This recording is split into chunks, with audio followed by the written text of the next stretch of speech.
ছাব্বিশের বিধানসভা নির্বাচনের পর পাখির চোখ পুরসভা নির্বাচন। প্রত্যেকের মনে একটাই প্রশ্ন ছিল যে এবারে কবে পুরসভা নির্বাচন হবে, অর্থাৎ কাউন্সিলর বেছে নেওয়া হবে। আজকে পুরসভায় কলকাতা পুরসভার প্রধান কার্যালয়ে নবনির্বাচিত মুখ্যমন্ত্রী শুভেন্দু অধিকারী এসেছিলেন এবং এখান থেকে সামনে কবে এই পুরসভা নির্বাচন হবে সেই প্রশ্নের উত্তর তিনি দিয়ে গেছেন। পরিষ্কার বার্তা দিয়েছেন, ডিসেম্বরের আগেই কিন্তু এই পুর নির্বাচনের কথা তিনি বলে দিয়ে গেছেন। অন্যদিকে আজকে বিজেপির কাউন্সিলরদের পাশাপাশি এই অনুষ্ঠানে তৃণমূল কাউন্সিলররা উপস্থিত ছিল। অর্থাৎ কোথাও গিয়ে তৃণমূল কাউন্সিলরদের যে একটা পাল্টি আমরা বারে বারে দেখতে পাচ্ছি। এক এক করে যেমন পুরসভা ভেঙে যাচ্ছে, লালবাড়ি তৃণমূলের হাতছাড়া হচ্ছে। এক এক করে মেয়র ফিরহাদ হাকিমের ইস্তফা দেওয়ার আগে এবং পরে বহু তৃণমূল কাউন্সিলর কিন্তু ইতিমধ্যে ইস্তফা দিয়ে ফেলেছে। ফলে লালবাড়ি যে এবার তৃণমূলের হাতছাড়া হয়ে বিজেপির দিকে এগোচ্ছে সেই ইঙ্গিতই পাওয়া যাচ্ছে। আজকের প্রতিবেদনে সমস্ত কিছু দেখাবো। নমস্কার, আমি সানিয়া, দা নিউজ বাংলায় আপনাদের সকলকে স্বাগত। মুখ্যমন্ত্রী হওয়ার পর প্রথমবারের জন্য কলকাতা পুরসভার প্রধান কার্যালয়ে শুভেন্দু অধিকারী এসেছিলেন এবং এখান থেকে সামনে পুর নির্বাচনের ঘন্টা বাজিয়ে দিয়ে গেছেন তিনি। একেবারে 7ই ডিসেম্বরের আগে নতুন পুর বোর্ড গঠনের কথা তিনি বলেছেন। পরিষ্কার করে দিয়েছেন যে অর্থাৎ 7ই ডিসেম্বরের আগেই নির্বাচন করে নতুন বোর্ড গঠন করতে হবে।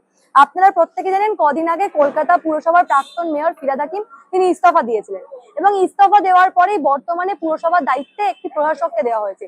স্মিতা পান্ডে, যিনি এতদিন ধরে পুরসভার কমিশনার ছিলেন, তাকে বর্তমানে প্রশাসকের দায়িত্ব দেওয়া হয়েছে এবং ঠিক তারপর থেকেই তার নিয়ন্ত্রণে বর্তমানে পুরসভা চলছে। কিন্তু খুব দ্রুত এই যে পুর বোর্ড গঠন করার প্রয়োজনীয়তা রয়েছে সেই কথাই আজকে আবারও মুখ্যমন্ত্রী মনে করিয়ে দিলেন এবং বললেন যে আগামী 7ই ডিসেম্বরের আগেই কিন্তু এই পুর বোর্ড গঠন করতে হবে, যার জন্য নির্বাচনের প্রয়োজন। আমরা প্রত্যেকবার পুরসভা নির্বাচনের ক্ষেত্রে যে বিষয়টা দেখি যে দল ক্ষমতায় থাকে পুরসভা নির্বাচনে তারাই সংখ্যাগরিষ্ঠতা নিয়ে জয়লাভ করে। 2020 সালে কোভিড এর জন্য নির্বাচন হয়নি, পরবর্তীতে আমরা 2021 পুরসভা নির্বাচন দেখেছিলাম এবং 2021 নির্বাচনে তৎকালীন শাসক দল তৃণমূল একেবারে দীর্ঘ সংখ্যাগরিষ্ঠতা নিয়ে জিতেছিল এবং ঠিক তারপরে মনে করা হয় যে 2026 বিধানসভা নির্বাচনে এই রাজ্যে পালা বদলের পর বিজেপি সরকার ক্ষমতায় এসছে এবং এবারে পুরসভা নির্বাচনে যে বিজেপি সরকার প্রচুর পরিমাণে ভোট নিয়ে জিতবে তেমনটাই কিন্তু মনে করা হচ্ছে। আজকে মুখ্যমন্ত্রী ঠিক নির্বাচন নিয়ে কি বলেছেন তার বক্তব্য আগে একবার শোনাবো। আমাদের এখানে আরবান সেক্রেটারি রয়েছে, মন্ত্রী আছে, নিয়মই আছে 6 মাসের মধ্যে যদি কোনো ব্যতিক্রমী কিছু না হয়, মানে ন্যাচারাল ক্যালামিটি, তার জন্য সরকারের হাতে কিছু ক্ষমতা থাকে। আমাদের তো পিছনের দরজা দিয়ে সে তো চাইলে আমাদের আইনে ছিল নমিনেটেড বোর্ড আমরা করে দিতে পারতাম, আমরা করিনি।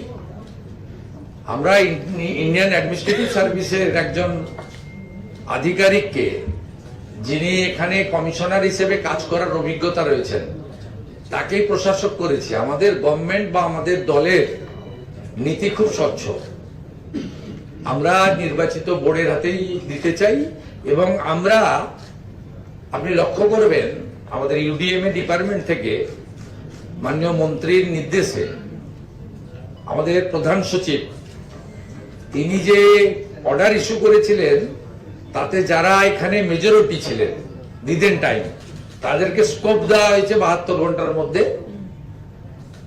মেয়র সিলেকশন করতে, কারণ এই অচলাবস্থা থাকতে পারে না। তারা যদি একমত না হতে পারে, তাদের লোকেরা যদি সবাই মেয়র হতে চায়, সে তো তার জন্য তো সরকার বা আমরা দায়ী হতে পারি না। আর কলকাতা কর্পোরেশনের day to day basic minimum amenities পরিষেবা, সেটা তো তালা চাবি লাগিয়ে রাখা যায় না। ইটস এ ভেরি ফায়ার ব্রিগেডের মতো, একটা পুলিশের মতো, হেলথের মতো ইমার্জেন্সি সার্ভিস। এটা তো পলিসি মেকিং ডিপার্টমেন্ট নয়, it's a delivery department, day to day service department. এর কোনো শনিবার নেই, রবিবার নেই, ছুটির দিন নেই, মিড নাইট নেই, আর্লি মর্নিং নেই, 24x7। কলকাতা শহরে তো এখনো কিছু রাস্তা ভোর 5টার সময় আপনার পাইপ দিয়ে রাস্তা পরিষ্কার হয়, এটা তো অন্য শহরে নেই। কলকাতার তো একটা ঐতিহ্য রয়েছে। এখানে 1924 থেকে 1927 নেতাজি সুভাষচন্দ্র বসু মেয়র ছিলেন এবং ঘটনাচক্রে উনিও প্রশাসক মেয়র ছিলেন, দুটো পোস্টে। ন্যাচারালি এইটাকে কলকাতাটাকে খুব একটা আপনি ওইভাবে আপনার এতে ধরে রাখতে পারেন না। অর্থাৎ একেবারেই সামনে পুরসভা নির্বাচন, সেই কথায় একেবারে শিলমোহর দিয়ে দিলেন শুভেন্দু অধিকারী। 26-এ নির্বাচন শেষ হওয়ার পর থেকেই প্রত্যেকেই অপেক্ষা রয়েছে পুরসভা নির্বাচনে, এবং বিজেপিও পুরসভা নির্বাচনের জন্য সমস্ত কিছু সংগঠন থেকে শুরু করে সবকিছু মজবুত করার দিকেই বারংবার নজর দিচ্ছিল। আজকে শুভেন্দু অধিকারীও সেই বার্তায় একেবারে শিলমোহর দিয়ে দিলেন। অন্যদিকে এই পুরসভা ঠিক কার দায়িত্বে যাবে তার জন্য নির্বাচন খুব প্রয়োজন, কারণ বর্তমানে গোটা দায়িত্বটা রয়েছে প্রশাসক স্মিতা পান্ডের ওপর। এখন এক এক করে তৃণমূলের বিভিন্ন কাউন্সিলর কিন্তু ইস্তফা দিচ্ছিল। বর্তমানে বিগত 1 মাসে আমরা সেই ছবি দেখেছি, তৃণমূলের বিভিন্ন কাউন্সিলর এক এক করে এখান থেকে ইস্তফা দিয়েছে। এর আগে কিন্তু বিজেপি কাউন্সিলর হিসাবে আমরা সজল ঘোষ, মীনা দেবী পুরোহিত এবং বিজয় ওঝাকে দেখেছিলাম। মাত্র 3টে কাউন্সিলর ছিল বিজেপি। তবে এবারে নির্বাচনে বিজেপি যে পুরসভা অর্থাৎ লালবাড়ি যে এবারে বিজেপির দখলে যাবে, সেই বিষয়টা কোথাও গিয়ে একটু হলেও পরিষ্কার হয়ে গেছে, এবং এখন শুধু অপেক্ষা এই পুরসভা নির্বাচনে এবং পুরসভা নির্বাচনের ফলাফলে। অন্যদিকে শুভেন্দু অধিকারী আজকের এই অনুষ্ঠান থেকে কেবলমাত্র এই বার্তা দেননি। আজকে মূলত শুভেন্দু অধিকারীর এই অনুষ্ঠানে বিভিন্ন তৃণমূল কাউন্সিলর উপস্থিত ছিলেন।